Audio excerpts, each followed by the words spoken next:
नमस्ते दोस्तों, मैं डॉक्टर वर्षा सिंह आप सभी का बहुत बहुत स्वागत करती हूं और आज आपको सुभाष चंद्र बोस जी के बारे में कुछ ऐसे तथ्य बताऊंगी जो मुझे लगता है कि हर भारतवासी को जानने चाहिए। तो शुरू करते हैं। कहा जाता है यदि सुभाष चंद्र बोस स्वतंत्रता प्राप्ति के समय जीवित होते तो निश्चित रूप से भारत एक संघ होता। सुभाष चंद्र बोस जी का जन्म 23 जनवरी 1897 में उड़ीसा के कटक नगरी के एक धनी परिवार में हुआ था। सुभाष चंद्र बोस प्रखर बुद्धि के स्वामी थे। 1919 में उन्होंने कैम्ब्रिज विश्वविद्यालय से ICS की परीक्षा पास कर योग्यता सूची में चौथा स्थान प्राप्त किया, किंतु देश की सेवा करने के लिए उन्होंने ICS से त्यागपत्र दे दिया। भगत सिंह को फांसी होने के बाद सुभाष चंद्र बोस का गांधी जी से राजनीतिक मतभेद शुरू हो गया था। आपसी मतभेदों के चलते सुभाष जी ने कांग्रेस से त्यागपत्र दे दिया और फॉरवर्ड ब्लॉक की स्थापना की। भारत को आजाद कराने के लिए उन्होंने कई विदेश यात्राएं की, जैसे जापान, रूस, ताइवान आदि, और जापान में ही 1943 में आजाद हिंद फौज का गठन किया।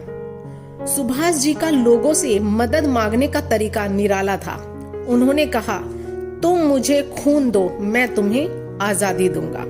द्वितीय विश्व युद्ध में जापान की हार के बाद सुभाष जी ने रूस से सहायता मांगी और 18 अगस्त 1945 को हवाई रास्ते से मंचूरिया की तरफ जा रहे थे। इस सफर के दौरान वह लापता हो गए। उसके बाद उनको कभी भी किसी ने नहीं देखा। सुभाष चंद्र बोस जी के चर्चित वाक्य।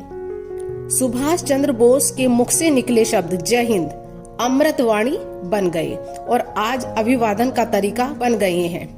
उन्होंने कहा, सुबह से पहले अंधेरी घड़ी अवश्य आती है, बहादुर बनो और संघर्ष जारी रखो क्योंकि स्वतंत्रता निकट है।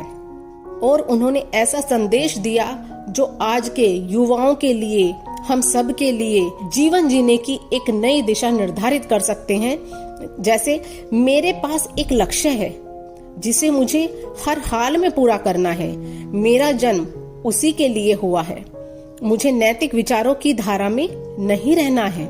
अगर जीवन में संघर्ष न रहे, किसी भी भय का सामना न करना पड़े, तब जीवन का आधा स्वाद ही समाप्त हो जाता है। संघर्ष ने मुझे मनुष्य बनाया है, आत्मविश्वास उत्पन्न किया है जो मुझ में पहले नहीं था।